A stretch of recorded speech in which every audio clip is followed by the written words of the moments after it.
Colosenses capítulo 3, esta es la quinta parte. Y esta última porción de este capítulo la titulé La sujeción que nos lleva a la recompensa. Es un aspecto importantísimo en las familias. Así es de que, pues bueno, hay que poner mucha atención. Y es un tema que no solamente tiene que ver con familias ya pues ya establecidas, que ya tienen años, matrimonios de años, no, sino incluso para aquellos matrimonios que están iniciando o que están por iniciar, porque es muy importante que los jóvenes también tengan conciencia de esta responsabilidad que ellos adquieren o que van a adquirir inclusive a través del matrimonio. Una de las cosas que están en el corazón de Dios por ser consideradas una de las riquezas más apreciadas por él, es precisamente la familia. La familia. Dios, recordemos que Dios llamó a Abraham y le dio un mandamiento para seguirle con una promesa. Este mandamiento que el Señor le dio a Abraham vino acompañado de una promesa que le acompañaría por todas las generaciones. Esta promesa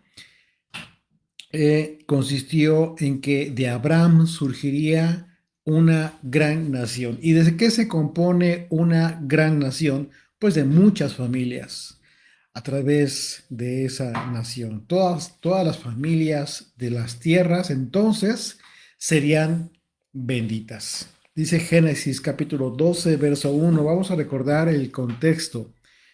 Recordemos que nosotros, yo siempre les pido que me acompañen en sus Biblias para tomar el contexto de lo que Pablo está hablando y no partir de una idea quizás equivocada o de un contexto que no es el correcto.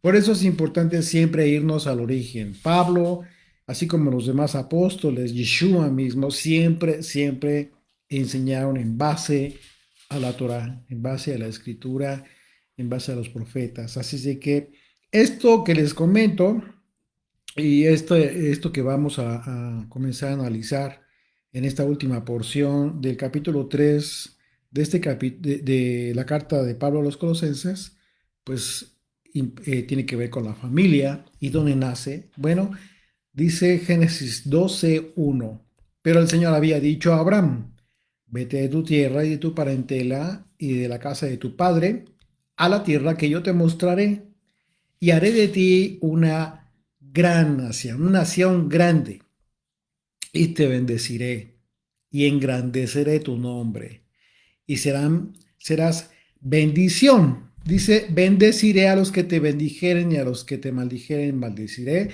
y serán benditas en ti todas las familias de la tierra. Bueno, en este mismo pasaje tiene otras implicaciones que nos conectan con la simiente de Abraham, que en otro pasaje Dios mismo le habla a Abraham y le habla ya de la simiente de donde serían benditas todas las familias de la tierra. Así es de que hemos analizado este capítulo de Colosenses y ya vamos en esta quinta parte de este capítulo y hemos entendido una cosa bien importante, algo fundamental, la transformación de nuestras vidas. Un cambio que a su debido tiempo pues constituye parte fundamental para tener vidas mejores, primeramente al interior de nuestra propia familia. Esto es lo primero, eso es lo más importante. Si tú no logras este aspecto al interior de tu propia familia y de ahí te pasas al exterior, hacia otras personas, hacia otros sectores, estás fallando lo más importante, lo fundamental. ¿Ok?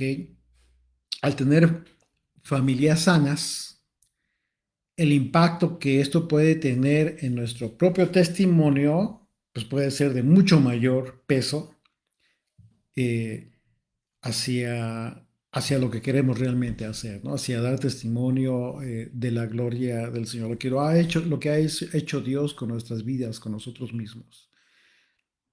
Pero no tanto por lo que tú digas, sino por lo que incluso la gente puede ver en tu casa, con tu familia, y que es muy bueno incluso que vean que no tienes la familia perfecta, pues no existe, pero que vean que tienes una familia que está en orden, en la que tú te has abocado, te has esforzado y has hecho lo correspondiente para mantener en orden a tu casa. Esto es muy importante y esto es lo que verdaderamente a la gente le va a llamar la atención, a la gente que te conozca, sobre todo, que te conozca físicamente, que tenga trato personal contigo, sobre todo, que, que ellos puedan en un momento dado ser, dar testimonio fiel de lo que Dios ha hecho con tu vida y con tu familia. Esto es fundamental. Así es de que es importantísimo que entendamos que el cambio en nuestras vidas debe ser totalmente sincero para nosotros mismos, primeramente, y de esa manera el Espíritu de Dios se va a encargar de todo lo demás. A donde quiera llevarnos el Señor, si es que el Señor nos quiere llevar nos quiere mantener solamente ahí, manteniendo las cosas en orden en nuestra casa, está bien. Y si el Señor nos da el honor de en un momento dado compartir su gloria, su palabra, su evangelio, pues imagínate, es una riqueza que realmente no merecemos, solamente es favor de Él. Al leer los versículos, los siguientes versículos en donde vamos a concluir este capítulo, podríamos considerar, después de todos los capítulos anteriores, perdón, los pasajes, los versículos anteriores de este mismo capítulo, podríamos considerar incluso que Pablo hace un cambio, un giro radical de lo que viene hablando, porque está hablando Pablo de aspectos muy profundos y de repente comienza a hablar de la familia, ¿no? Sin embargo, esto no es así. Porque vamos a darnos cuenta que Pablo no cambia el tema, no cambia el contexto de forma radical, sino que por el contrario resulta que cuando tomamos el compromiso y la responsabilidad de tomar el pacto con Dios para verdaderamente comenzar a cambiar nuestras vidas, dejar el viejo hombre y asumir la responsabilidad que nos implica esta nueva vida, este nuevo nacimiento, el nuevo hombre, en realidad resulta que los primeros beneficiados de este cambio, de este proceso, pues son los propios miembros de la familia. Está súper conectado todo lo que viene hablando Pablo, no cambia de forma drástica. Hablando de las mujeres, que es donde empieza aquí esta última porción Pablo, y especialmente de las esposas, ellas, ellas son muy importantes para el estado espiritual de la familia. Fíjate bien lo que yo te digo. La mujer, las esposas, hablando de las esposas ya, son muy importantes para el estado espiritual sano de la familia. Y este aspecto no tiene nada que ver, no tiene que ver con su naturaleza de ellas. O sea, es muy importante, sí, pero es aparte. Es un aspecto diferente. ¿Por qué? Porque el aspecto natural de la mujer, ahí está, no lo vas a evitar, pero otro es el aspecto espiritual de ella, con el que se ha preparado para afrontar esta gran responsabilidad. Como puede haber mujeres virtuosas, pero también puede haber mujeres que con sus malas decisiones, con sus propias manos, destruyan a su propio hogar. En este contexto, Pablo nos habla de las esposas y su condición respecto a sus maridos, y en ese aspecto es importante que tomemos con la debida responsabilidad el rol de ellas, el rol de las esposas en la familia. Porque lamentablemente en muchos círculos religiosos se ha incurrido en el despropósito de considerar a la mujer menos que el hombre. O en su caso, creer o enseñar, peor todavía, que la mujer es la única que debe de cubrir los aspectos del hogar, con mayor trabajo, etcétera, lo cual es totalmente falso. Esto, y estoy hablando de iglesias tradicionales, denominaciones tradicionales, en donde se creó ese falso concepto, esa falsa idea, ¿sí? Y lo cierto es que todos los integrantes de la familia tienen una responsabilidad.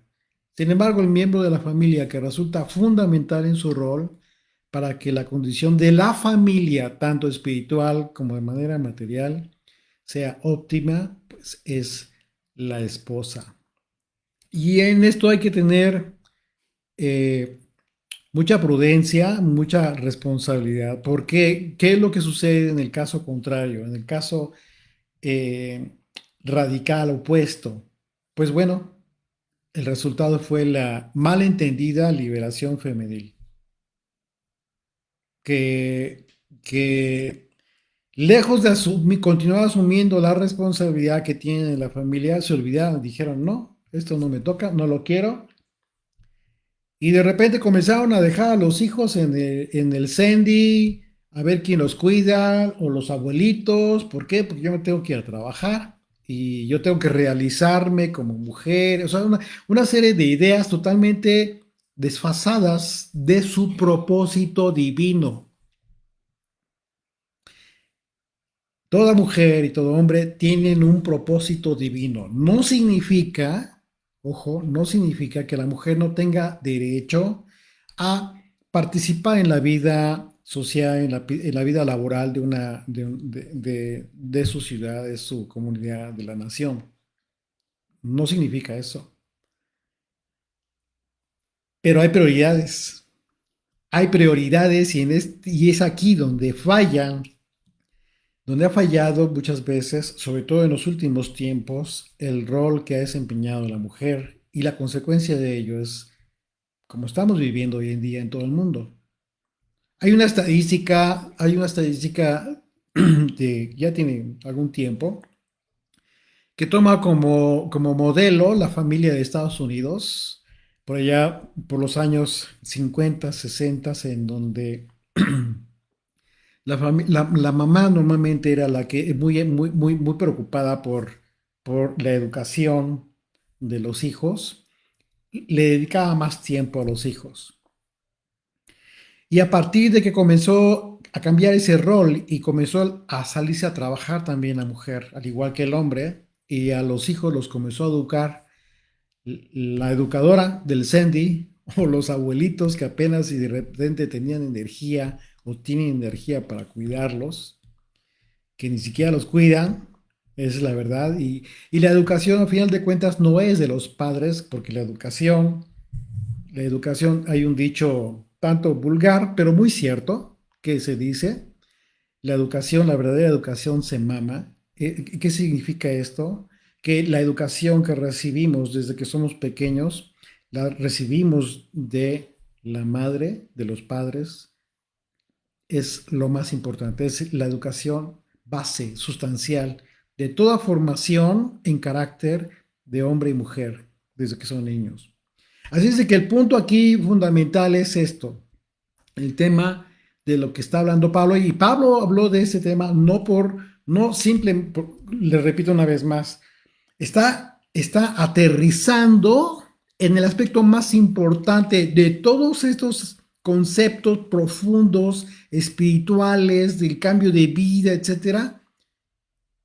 Y nada más y nada menos que está aterrizando todo esto en el núcleo de lo que sería el propósito de la gran bendición prometida a Abraham, la familia. Así es de que imagínate la gran importancia que tiene esto que Pablo nos va a continuar hablando a partir del verso 18 de Colosenses 3. Dice, casadas, estad sujetas a vuestros maridos, como conviene en el Señor. Fíjense bien lo que dice Pablo. No es una sujeción a criterio propio, como se te ocurra a ti, esposo, que ese es justo el gran error que se ha cometido en, en muchos círculos, en donde se ha generado la idea de una sujeción como que, como se te ocurra. Pero fíjate bien lo que dice Pablo. Sujétense a sus maridos como conviene en el Señor. Es una sola expresión. Como es conveniente, pero en el Señor. O sea, no es a tu criterio, en lo que se te ocurra.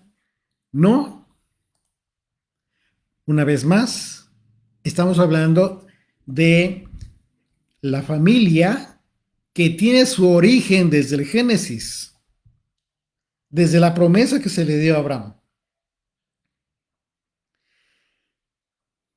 Primeramente, es claro que la mujer debe estar sujeta a su marido y esto pues no implica a cualquier hombre. Desde luego, eso queda totalmente absurdo, como, como de repente hay eh, comunidades religiosas en donde de repente ya el pastor quiere ejercer esta sujeción sobre las personas, las mujeres que se encuentran en esa iglesia. Es absurdo, es no haber entendido realmente de lo que está hablando Pablo. No está hablando Pablo de eso. Ninguna mujer está sujeta a ninguno que no sea su marido. Ese no es el tema.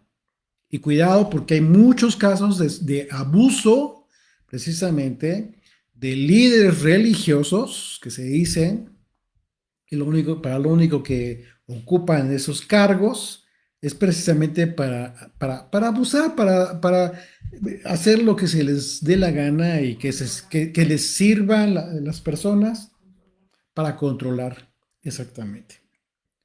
Y eso no tiene nada que ver, no tiene nada que ver. Y yo me refiero precisamente, bueno, yo soy testigo de haber visto cómo se manejaban ese tipo de personas en iglesias tradicionales. Así es que mucho cuidado con esto, ¿sí? Nadie, absolutamente nadie, no importa que no sea iglesia tradicional, no importa que sean de las dichosas raíces hebreas, el líder religioso no tiene ninguna autoridad sobre la esposa de nadie, ni siquiera sobre las jóvenes que aún no se han casado, mucho menos todavía porque están sujetas a sus padres.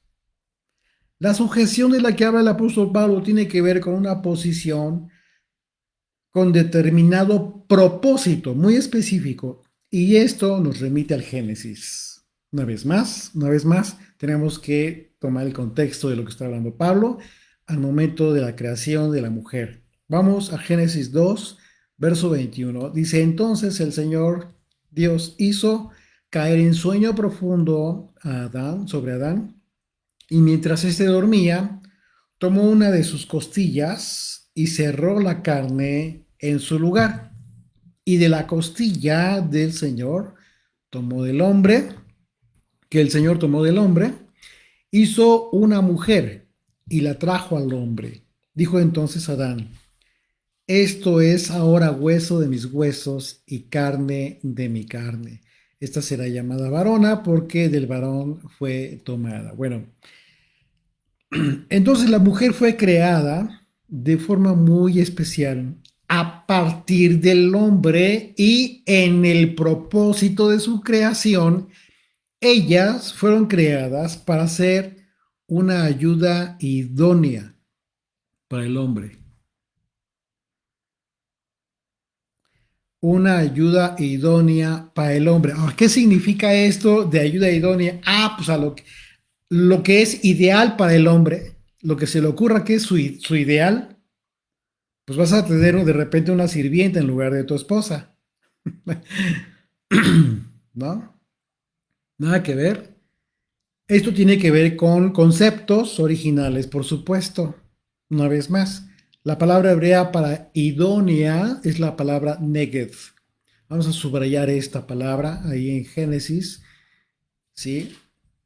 Porque la palabra idónea, lejos, muy lejos de lo que muchas veces se pudiera considerar en el contexto común, en la idea común,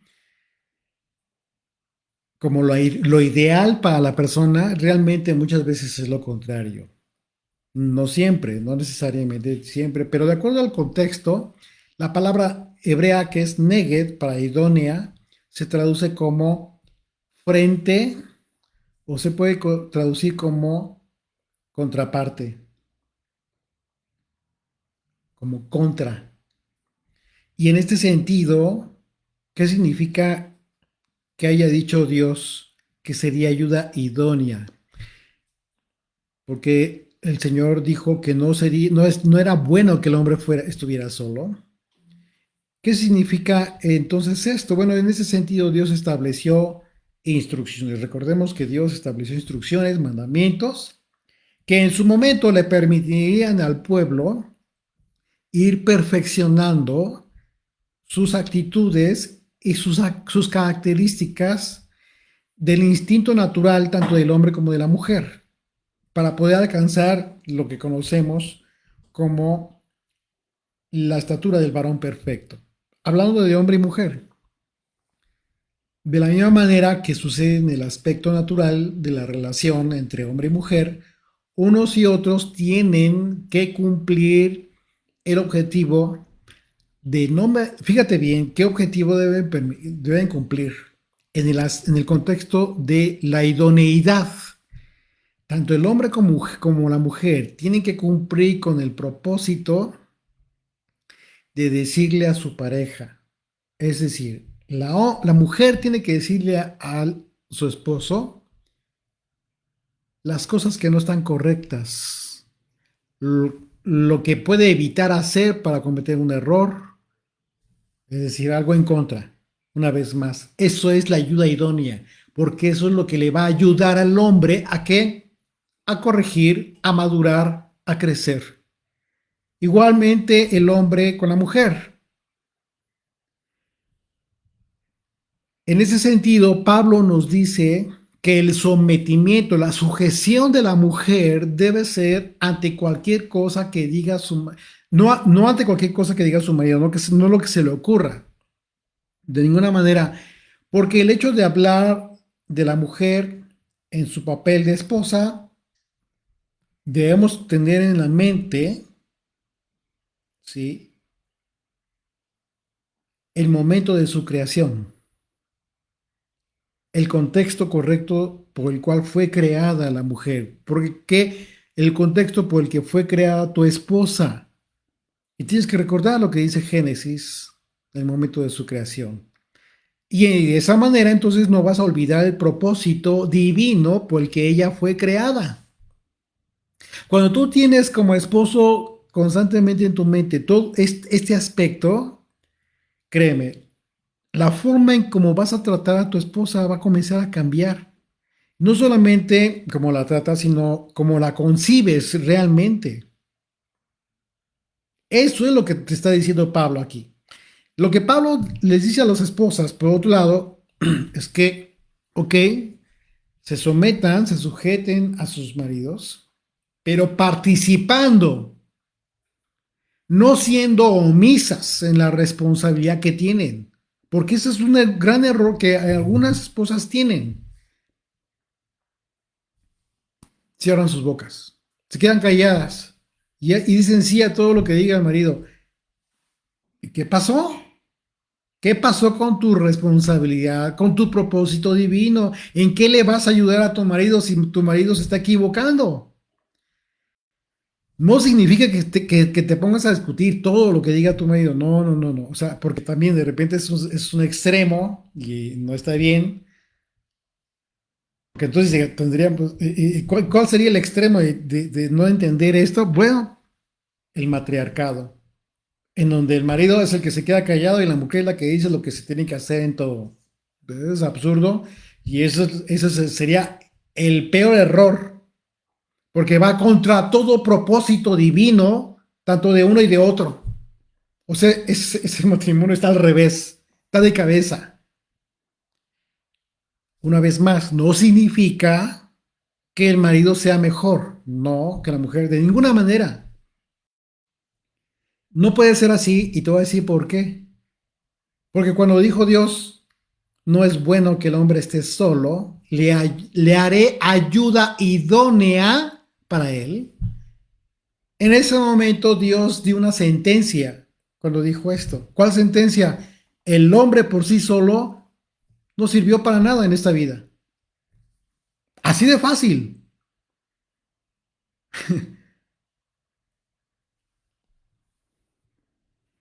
Así es de que la omisión en las esposas está muy lejos de la responsabilidad que tienen.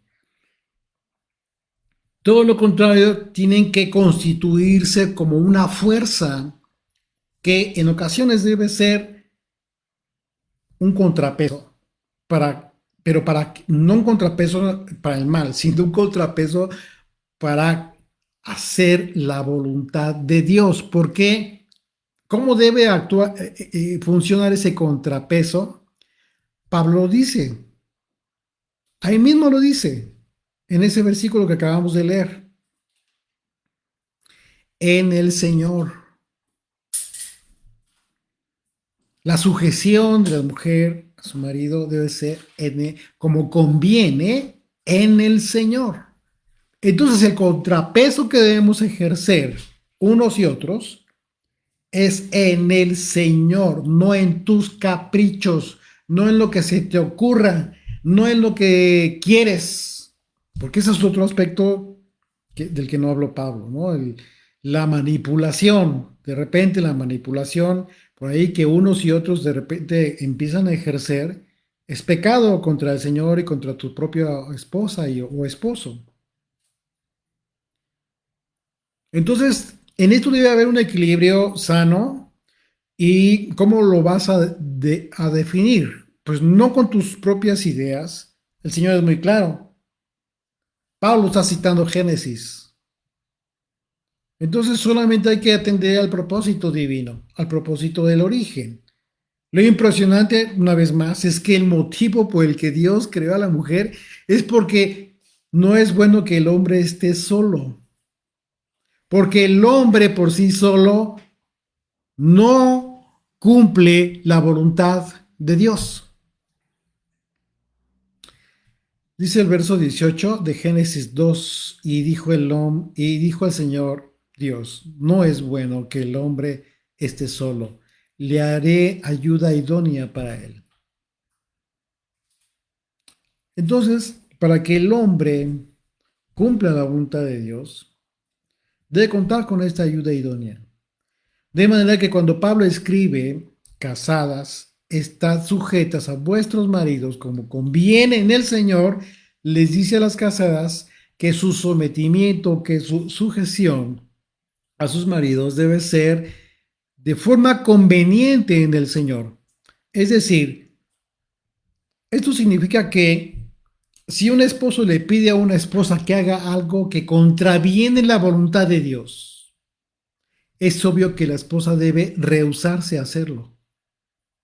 No debe hacerlo. Por eso es importante que tú como esposa conozcas la escritura, conozcas los mandamientos, porque entonces de esa manera vas a conocer la voluntad de Dios.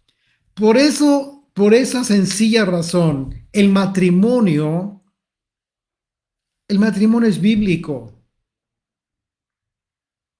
Y por esa sencilla razón, por obvias razones, todos aquellos jóvenes que van al matrimonio sin conocer la voluntad de Dios, créanme, van a lo que no conocen, van a algo, a cumplir una costumbre social, pero que no tiene un propósito serio, definido, correcto, y de repente, por eso hay tanto divorcio, niños que se quedan sin sus padres batallando porque un fin de semana lo tiene uno, otro fin de semana lo tiene otro. ¡Qué desastre para los pobres hijos! ¿Y todo por qué? Porque jóvenes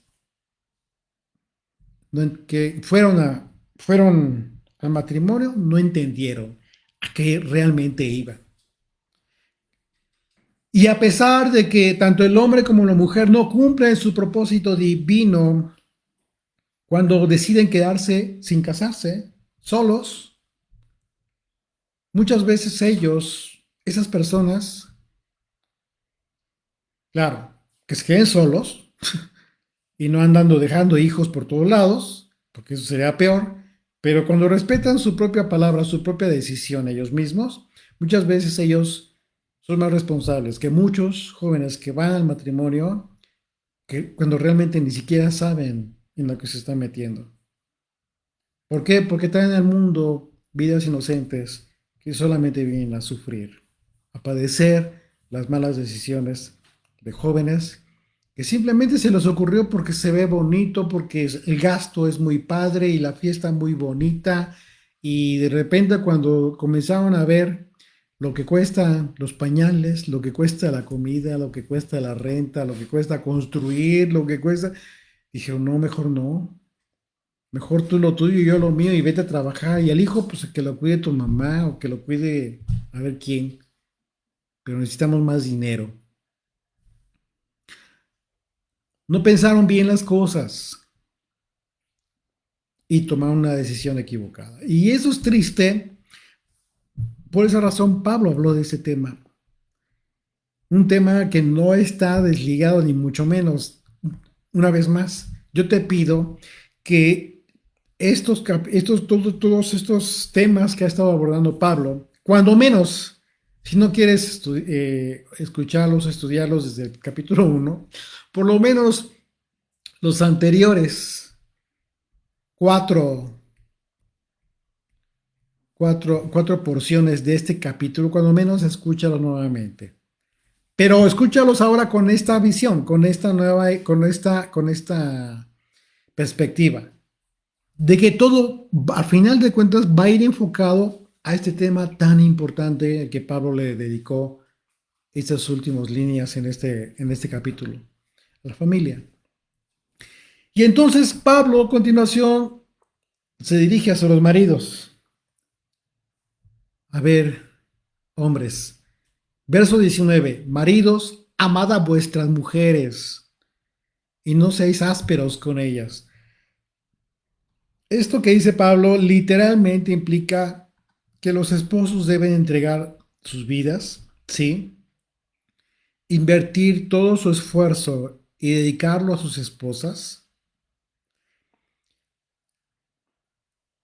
Y si estas palabras las colocamos en el contexto de la forma en que Dios amó de tal manera al mundo que entregó a su Hijo, esto significa que los esposos deben darse a sí mismos, entregarse a sus esposas como un sacrificio agradable a Dios. Cuando Pablo habló de, cuando les habla a los maridos y dice, amen a sus esposas, a sus mujeres, y no sean ásperos con ellas, Pablo habló más allá incluso de las palabras. Por supuesto que las palabras son muy importantes, claro que sí, pero Pablo fue más allá. Habla, Pablo está hablando del trato que deben recibir las esposas por parte de sus maridos. Dice Efesios capítulo 5, verso 25, maridos, amen a sus mujeres, así como el Mesías amó a la iglesia y se entregó a sí mismo por ella. Pablo está hablando de acción. Lo que hizo Yeshua por su iglesia fue una acción. Por supuesto que todas las palabras, además de todo, además las palabras del propio Mesías fueron siempre con amor. Y hubo muchas ocasiones, aunque regañaba, llamaba la atención, siempre fue con mucho amor. Pero lo que debe rebasar las palabras son las acciones que debemos tener como esposos para con nuestras esposas deben manifestar, expresar todo este amor, así como Yeshua lo hizo por su iglesia. Como esposos debemos poner a nuestras esposas siempre delante de nosotros. La palabra ásperos que usó aquí Pablo en el griego es la palabra pikraino y se traduce como amargar o amargo. Cuando una esposa es maltratada todo el tiempo, cuando una esposa sufre el maltrato del esposo, llega un momento en que la esposa comienza a afligirse en su alma y comienza a amargarse, literalmente, comienza a tener una vida eh, de amargura.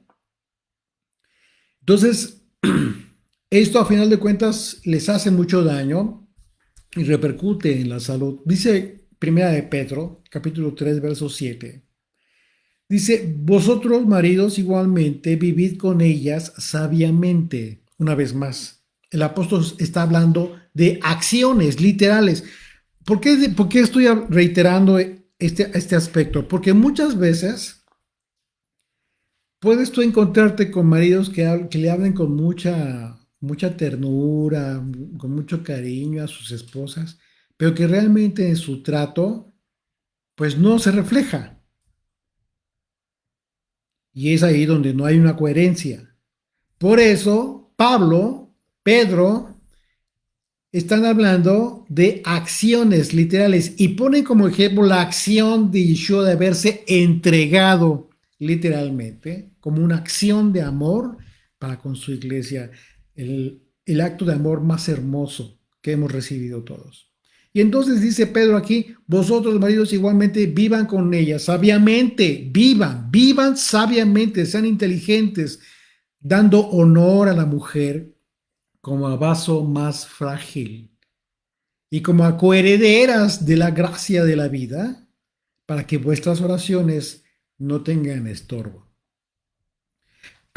Por otro lado, si nuestra forma de hablarles, ahora vamos a hablar lo que generan en acciones nuestra forma de hablar, como hombres, como esposos, si nuestra forma de hablarles a nuestras esposas todo el tiempo es áspero, lo que va a generar igualmente es amargura. O sea, ¿qué va a generar una acción en un momento dado?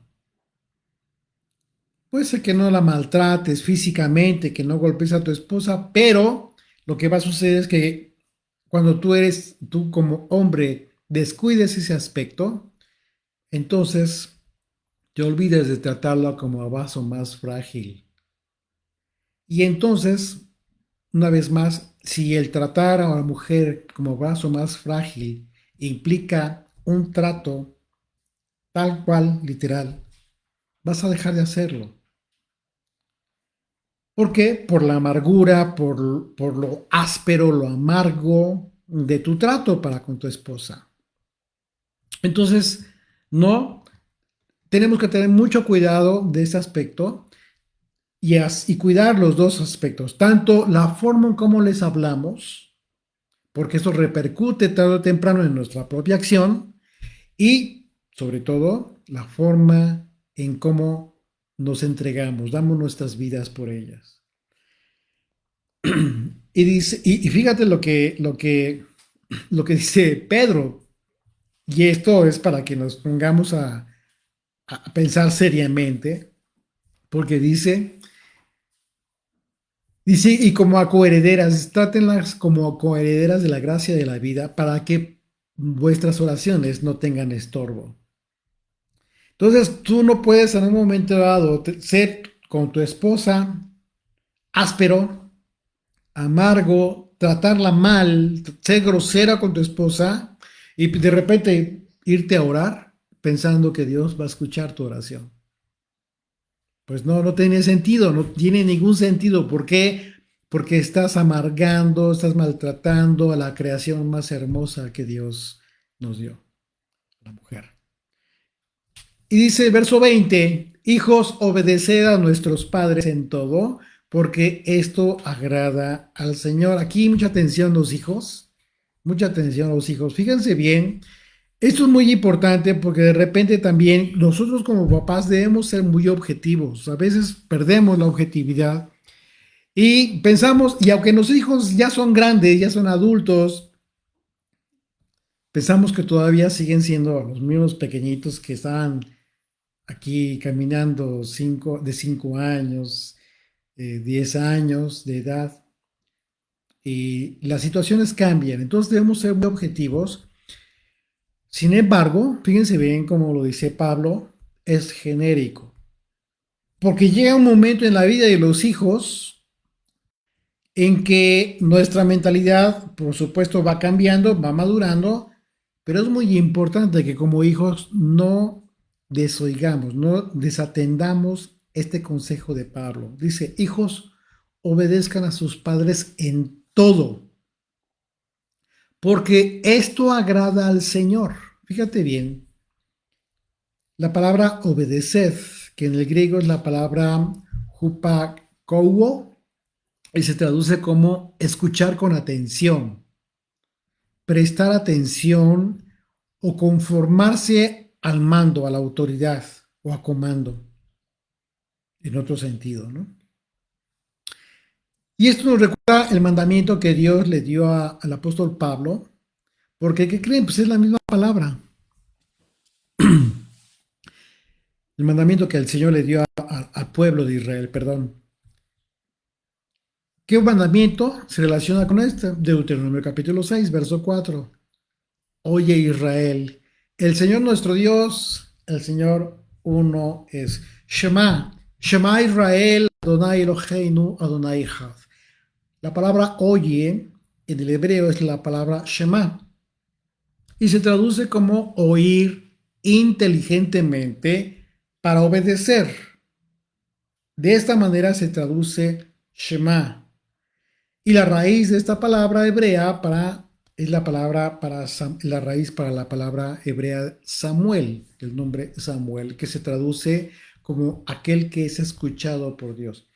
Cuando los hijos son pequeños, deben obedecer a sus padres en todo, porque ellos aún no cuentan con la sabiduría necesaria para cuestionar quizás lo que se les dice que tienen que hacer. Y esto es muy interesante porque significa que cuando los hijos cumplen determinada edad, a partir de ese momento comienzan ya a ser responsables de sus propios actos.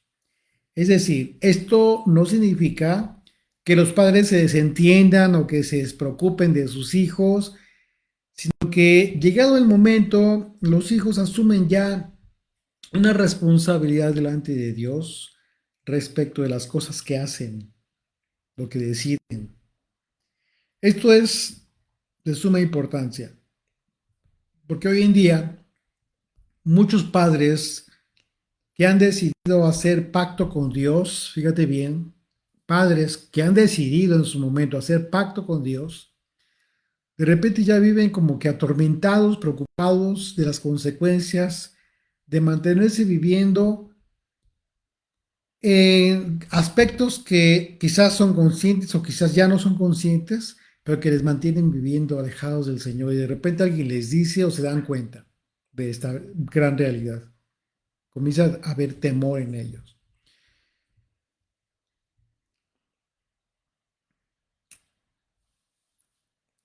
La escritura describe lo que debemos entender como apostasía. ¿Qué es la apostasía? La apostasía es cuando se da cuando las personas conocen la ley del Señor, conocen al Dios de Israel, hacen pacto con el Señor, es decir, hacen un pacto de alianza de vida con el Señor, y conforme pasa el tiempo, de repente comienzan a alejarse, comienzan a relajar su vida, comienzan a vivir conforme lo destina el mundo, comienzan a olvidarse de las cosas de Dios. Al Señor ya no lo tienen tan en cuenta. Poco a poco comienzan a hacer cosas que van en contra de la voluntad de Dios, en contra de sus mandamientos. Eso, señores, es la apostasía. Aquellos que ya conociendo y habiendo hecho pacto con Dios, comienzan de repente a ceder, como diciendo, mejor no, mejor me quedo como estaba antes. Esa es la apostasía. Y cuidado, porque la apostasía no se da en aquellas personas que no conocen a Dios. No es lo mismo.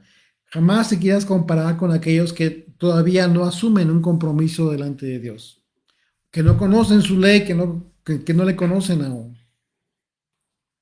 No es la misma circunstancia. Y en su caso, el destino final de toda persona que rechaza a Dios en su vida, pues es terrible. A pesar de ello, constantemente los padres se culpan a sí mismos cuando los hijos, a pesar de haber recibido buenos principios de vida y que han recibido la enseñanza del temor de Dios, así como sus mandamientos, incluso que han hecho pacto, a pesar de ello, los hijos comienzan a tomar decisiones en sus vidas, pero deciden muchas veces cosas en contra de la voluntad de Dios. Híjoles, ¿y los padres? ¿Qué sucede con los padres de esos hijos que están decidiendo mal? Se atormentan. Se preocupan muchísimo de esa circunstancia. Como padre, pues, quizás no puedas evitarlo, pero una cosa es que te preocupes por la propia vida de tus hijos y otra cosa es que te culpes a ti mismo por esa situación. Cosas totalmente distintas. Es necesario que los padres sean conscientes de que a partir de que los hijos son mayores, ellos son los que deciden si obedecen o no obedecen a los consejos y a la formación que recibieron de sus padres. Claro que el mandamiento es que obedezcan. Pablo no dice cuando sean pequeños, no, siendo hijos. ¿Por qué? Porque muchas veces esto, la mayoría de las veces, tiene que ver con la honra a los padres. Son dos aspectos que van de la mano. Siendo ya adultos los hijos, aunque deberían obedecer a ellos, pues ya deciden hacer lo que quieren. Y está bien. Tú como padre no vas a evitarlo y tampoco te debes de intrometer. Tú ya hiciste lo que te tocó en su momento y si lo hiciste bien debes estar tranquilo. ¿Qué es lo que va a suceder? Si tu hijo comienza a decidir en contra de tu consejo, pues va a sufrir las consecuencias. Él, no tú. La pregunta es, ¿crees que Dios se haya olvidado de tu hijo? Pues claro que no. ¿Cómo crees que lo va a hacer regresar al redil? El pastor le tuvo que quebrar una pierna a su animalito para que regresara, la ovejita. ¿Por qué? Porque andaba de rebelde, yéndose por otro camino. Le tuvo que quebrar la patita, se la tuvo que echar a los hombros. ¿Para qué? Para que fuera con él. En ocasiones así sucede. Y en ocasiones duelen todas aquellas cosas que tenemos que sufrir. Y lo digo de esta manera porque yo todavía soy hijo, gracias a Dios.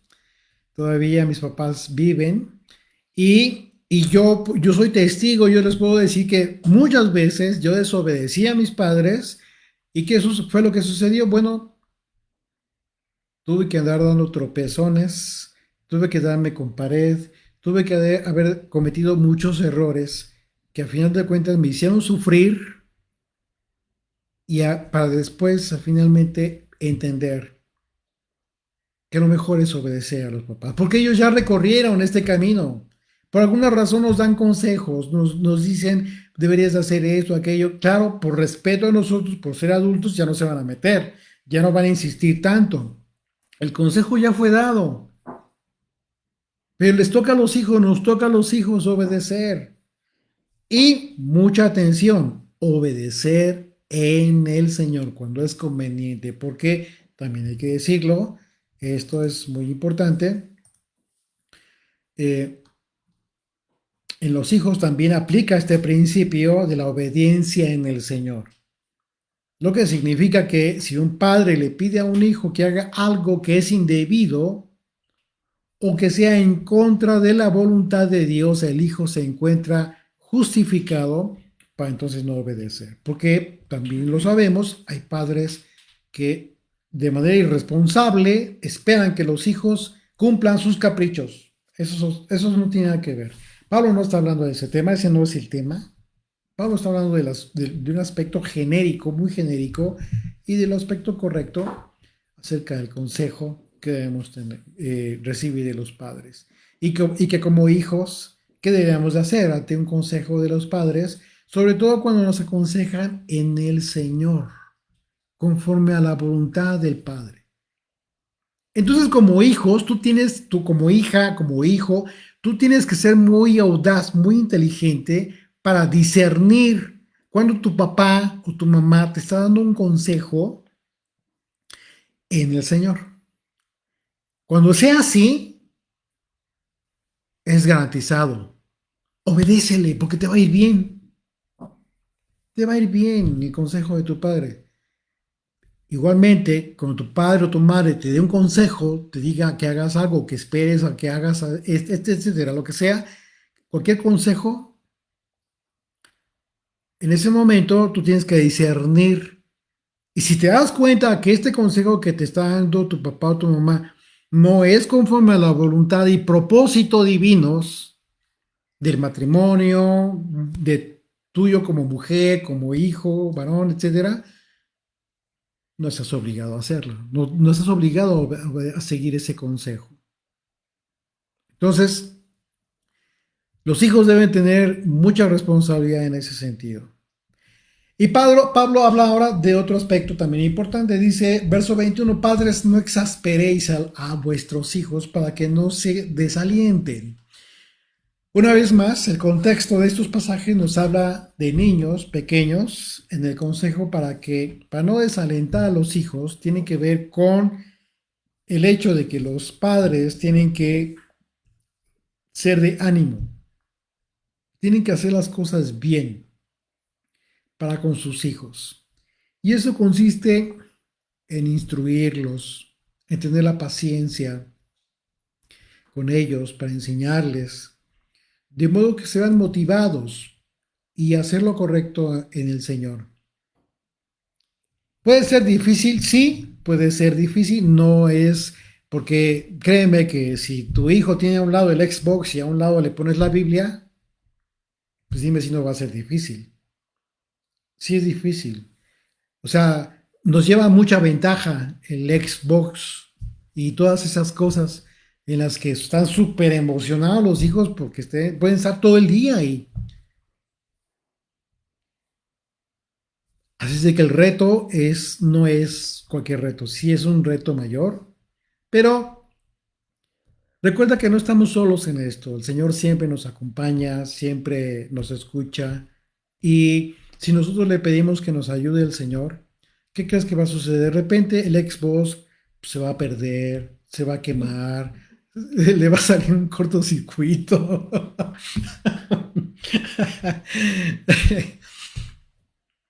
En fin, para eso también hay reglas, ¿sí? A ver, hay que tener mucho cuidado. Ok, está bien que los hijos de repente se distraigan, no vas a ser un autoritario como papá, mamá, pero todo con medida, a fin de que no se afecten tanto en su mente. En fin, de eso se trata. Pablo dice, no los exasperes, o sea, dice para que no se desalienten. Entonces, lo que Pablo te dice es, no impongas de forma autoritaria, porque al final de cuentas tus hijos, como vulgarmente dicen, los vas a vacunar contra la Biblia. No, no lo hagas así, no los obligues. Cuando tengas oportunidad, siempre que tengas oportunidad, quizás en la comida, en la sobremesa, en fin, habla con tus hijos, dales un consejo y que tu consejo siempre lo aterrices en la palabra del Señor. Y en todo eso, todos esos aspectos, o sea, de muchos pequeños momentos se hace una gran experiencia en la vida de tus hijos, que créeme, puede ser que se equivoquen porque es necesario que cometan errores, tus hijos, sí, pero van a aprender. Y quizás van a aprender más rápido que aquellos hijos que insisten en ser necios, en ser rebeldes y no querer escuchar ni obedecer el consejo de los papás. La rebeldía en un hijo puede llegar al grado de ya haber entendido que su papá tiene razón, pero no le importa, con tal de llevar la contraria, va y hace lo contrario. Y qué tremendo, porque eso ya es rebeldía, no solamente es desobediencia común, ya es una rebeldía muy a propósito y que al final de cuentas lo más lamentable es que el perjuicio es para los propios muchachos. El reto que tenemos entonces como padres es que les enseñemos a nuestros hijos diligentemente la palabra del Señor. Dice el verso 22, siervos, obedeced en todo a vuestros amos terrenales. Aquí el apóstol Pablo expresa las palabras siervos y amos en el contexto actual de empleado y patrón o jefe. Es decir, una relación de subordinación, una persona que se encuentre sobre la autoridad de otra persona. Pero una vez más, el contexto es que esa subordinación debe ser en el Señor.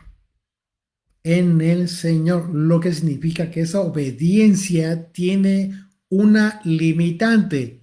Y es el hecho de que la obediencia de los siervos, un empleado, no implica hacer cosas indebidas.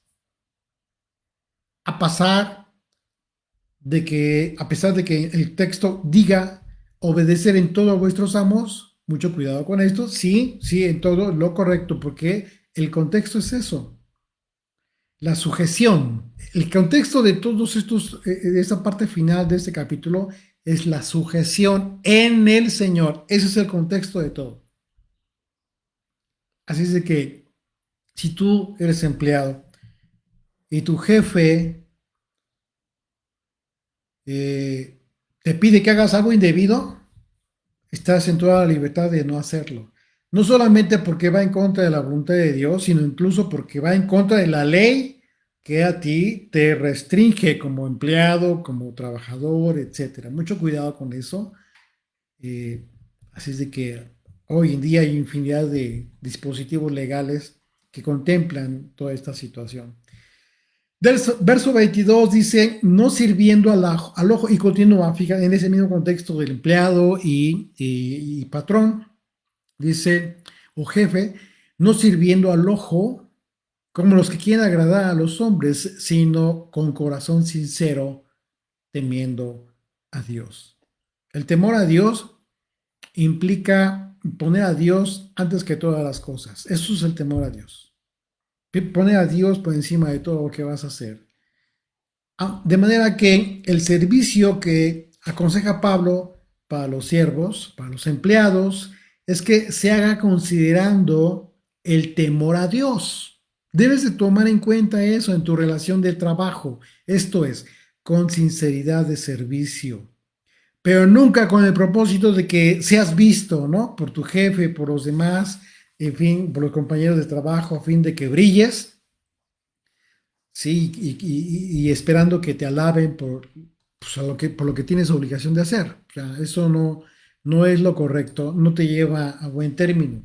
El temor a Dios implica que cuando alguien recibe una orden para hacer algo que va en contra de la voluntad de Dios, el siervo debe negarse a hacerlo, porque en eso consiste el carácter de la sujeción en el Señor. Recordemos lo que ocurrió con Sadrach, Mesach y Abednego. ¿Qué fue lo que sucedió? Ellos en su momento fueron siervos, pero ellos se negaron a postrarse ante la imagen que fue creada por Nabucodonosor. Antes ellos prefirieron ser arrojados a un horno de fuego ardiente. Impresionante, ¿sí? ¿Por qué? Porque ellos sabían que podrían morir. Sin embargo, honraron al Señor y fueron salvados, fueron librados de la muerte. Por ejemplo, en el contexto de la condición que tienen las personas ante la autoridad, vemos que las escrituras describen la actitud de Pedro y de Juan, que ellos se negaron a obedecer lo que las autoridades religiosas les pidieron. ¿Qué fue lo que les pidieron? Fíjense, Hechos capítulo 4, verso 18 dice, llamándolos, les intimaron que en ninguna manera hablasen ni enseñasen en el nombre de Yeshua.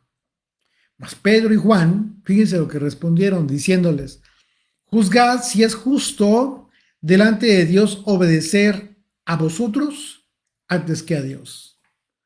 Porque no podemos dejar de decir lo que hemos visto y oído. Ellos se negaron a obedecer a la autoridad. ¿Por qué? Porque lo que les estaba pidiendo la autoridad, a pesar de que eran autoridades, era en contra de lo que Dios les había dicho a estos hombres que hicieran. Ellos decidieron seguir obedeciendo a Dios, a pesar de las consecuencias. Verso 23. Y todo lo que hagáis, hacedlo de corazón, como para el Señor y no para los hombres. Esto es importantísimo, muy, muy importante. Esto significa que servimos a Dios en cualquier circunstancia en la que nos encontremos, ya sea en el matrimonio, ya sea en calidad de hijos o en calidad de padres, pero siempre debemos tener presente que el Señor es lo primero en nuestras vidas. Verso 24, sabiendo que del Señor recibiréis la recompensa de la herencia, porque al Mesías, el Señor, servís. Fíjate bien qué importante en cómo concluye aquí Pablo. Dice, sabiendo de antemano, o sea, haz todo esto, sujétate de esta manera, esposas, esposos, hijos, empleados, etcétera, etcétera, hagan todo esto, pero sirviendo al Señor. O sea, sabiendo que tú sirves al Señor, ¿sí? Y de Él vas a recibir la recompensa de la herencia. ¿Por qué? Porque estás consciente de que lo haces como sirviendo al Mesías, al Señor.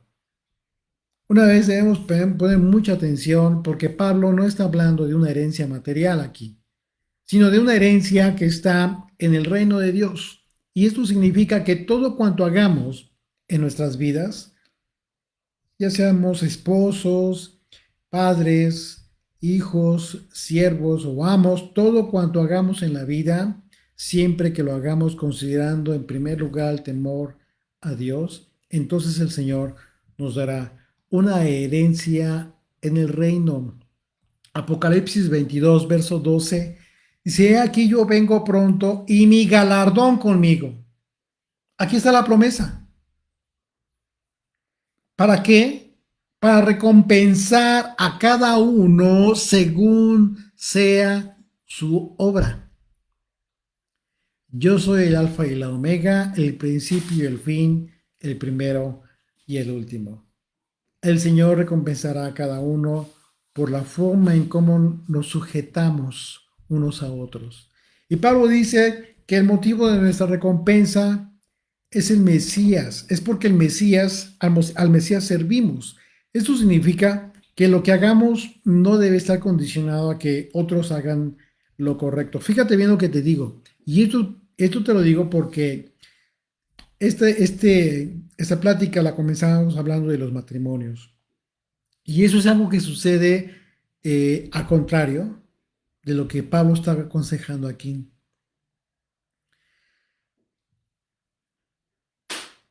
Y sin embargo, Pablo nos está diciendo que no debemos estar condicionando a los otros para que hagan lo correcto, para que nosotros hagamos lo correcto. Por ejemplo, en el caso del matrimonio, ¿qué es lo que sucede? Para que la mujer haga lo correcto, no debería depender en su acción de lo que haga su esposo. Porque normalmente eso es nuestro pretexto más absurdo que ponemos. Ah, porque tú esto, porque tú no has hecho aquello, porque tú... Y sin embargo, esto no es servir al Señor. No es de esa manera lo que estamos diciendo es que no estamos sirviendo, no hacemos las cosas como sirviendo al Señor. Nos estamos olvidando del aspecto más importante.